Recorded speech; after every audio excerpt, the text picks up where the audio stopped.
heading to CDP Studios for our self-portrait day. Yay!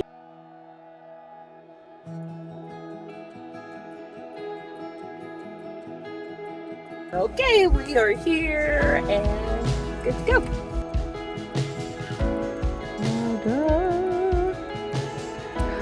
Check it out. Those cute little bodies. Beautiful. I can't wait to play rather than to jump. Alright, so the first set we're doing is on the brown backdrop that was available there, and I'm going to be wearing my thrifted sweater and a set of ARQ underwear. Now, I tried to use my remote, but I got a new phone, so I didn't set it up. So I decided to use my interval timer, which takes one photo every 5 seconds to a maximum of 20 photos. And so the hard thing about using the interval timer when you're using continuous light or strobe lighting is that you don't actually know what it's going to look like until after the photos are taken, which is why I opted for a lesser amount of images. Usually I'll shoot, on the interval timer, I'll usually shoot about 30. So yeah, it's all about just kind of trying different positions, pushing my body around, seeing what it's capable of, and seeing what it looks like. So here are some of the results of the first outfit. I actually really enjoyed these. They have like kind of the vintage flair that I've been enjoying lately, and that highlight be poppin'. Super cool. So the next outfit that I chose, well, I did a set of nudes in between these, but I opted for my white set from ARQ and paired with some little sockies, just for kind of more of a body neutral kind of vibe. Body celebratory vibe. Very minimalist, very fun, cute, retro vibes. And I like to see my legs, so that's what we're doing. You can see me dancing around. As you can also see, I added the fan in, which makes a huge difference to any photo shoot. I promise you, if you are a photographer or you're taking your own photos, just turn a fan on and like let it blow against your face. It's literally, at my studio, we called it the Beyonce effect. It turns up the energy like 1000%, and you really get into it, and it's a vibe. And then if you're shooting with a slower shutter speed, which I was, it's going to blur and make it look softer in certain areas and more energetic that way, which is why I like to do it. So here are the images from this. Yes, I love it. Sportsy, cutesy, moving. The thing with socks on seamless paper you have to watch for is that it is slippery. So do be careful of that if you are wearing socks. just a little note there. And sometimes keep the outtakes, they're fun. So then the next outfit is my sparkly cowboy boots from Torrid, plus this beautiful, I guess it's like periwinkle dress from LaLuxe Femme, which is a plus size boutique in Ontario, and I highly recommend you check them out. Now I will say this dress, one of the things I've noticed with plus size clothing is like they just up the measure, like when they're taking an extra large, for example, and then making it into a 2X, 3X, 4X, etc., they widen everything and the shoulders always fall off. This is one of the things, like, yeah, that makes sense when you're going from a small to a large because the body frame is different. But usually when you're going from extra large to 4XL, the body frame hasn't changed, just like the width on the arms or the back has, but not necessarily the width of the shoulders. Anyways, that's just a side note I noticed about fashion, and it drives me nuts. So what I ended up doing was tying a ribbon to the back of this dress when I got home later that day because my boobs kept falling out.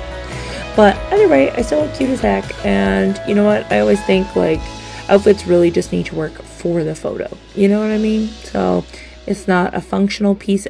Well, it is a bit more functional now, but it definitely wasn't functional. And these ones I wanted to have fun and put on the white backdrop. So then I changed into my Loudbodies dress and put my little footer back on, and I kept my boots on because they're just fun as heck. And yeah, I just really wanted to have fun with the flow of the skirt and all that good stuff. So I danced around, played around. Again, boots on Savage Paper, especially unworn boots, are slippery, so just be careful about that. But this outfit, actually, I would wear around in the fall time, I think. The dress itself is really well made, and there's a bunch of different layers of fabric, so it gets quite warm. I wouldn't wear the sweater with the dress in the summertime, but the dress in the summertime is very beautiful. And it has pockets, which is also really fun. So yeah, so this was probably my most favorite outfit, and I would have worn it at home, except it was really mucky out, and I didn't want to get the bottom of my dress dirty. So yeah, these are some of the photos from this outfit. These were actually my favorite, I think, personally. I like the energy that they gave, and I think just like I felt really good in this outfit when I had it on, so I think that's, you know, part of it. And then the last outfit here is actually a dress that I made. I was testing out a dress pattern, and so I had some leftover sheer fabric at home and decided to try to use that to test out the pattern. The original pattern is a tie top from my friend Karen, who runs a company called Cherish Designs. And I asked her to make me a bell sleeve pattern that I could sew, and she did. And it turned into this fun little dress. Now it is sheer, so it is not for outside wearing. I will tell you that. Do not wear this outside. And I accidentally cut it a wee bit too short. And because it's stretchy, it slides up a bit. So yeah, the next one I made wasn't with the same fabric either, but I definitely kept it a bit longer. But I really liked this whole outfit. I put on a little matching headband as well for the whole like 60s mod kind of vibe, and it was really fun to just play around, with a more playful, older aesthetic. And then here are some of those photos. And yeah, I actually was surprised that I liked these as much as I did, because I felt so self-conscious wearing this, even though I was by myself in the studio. But because it was so sheer and so short, I kept having to pull it down.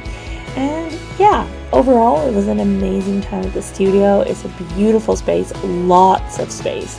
And I only used one lighting modifier, and there is so much more to use. So you can best bet I will probably be back.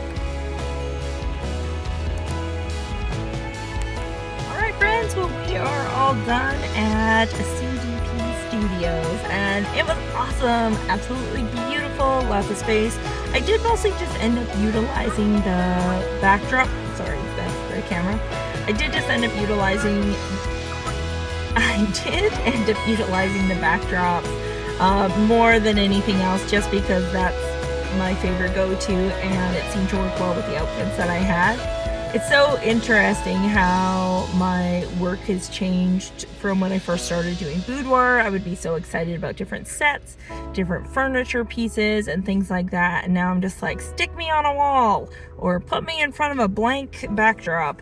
And yeah, that to me is a lot more fun for myself. So that's what I liked about the space. There was like lots of different lighting options. There was the option of being able to do sets or doing backdrops, which is really great to have the flexibility of both. And so yeah, great. So if you are in the mood to rent a studio and you're a photographer in the Winnipeg/Interlake area, check out CDP Studios. You will not be disappointed.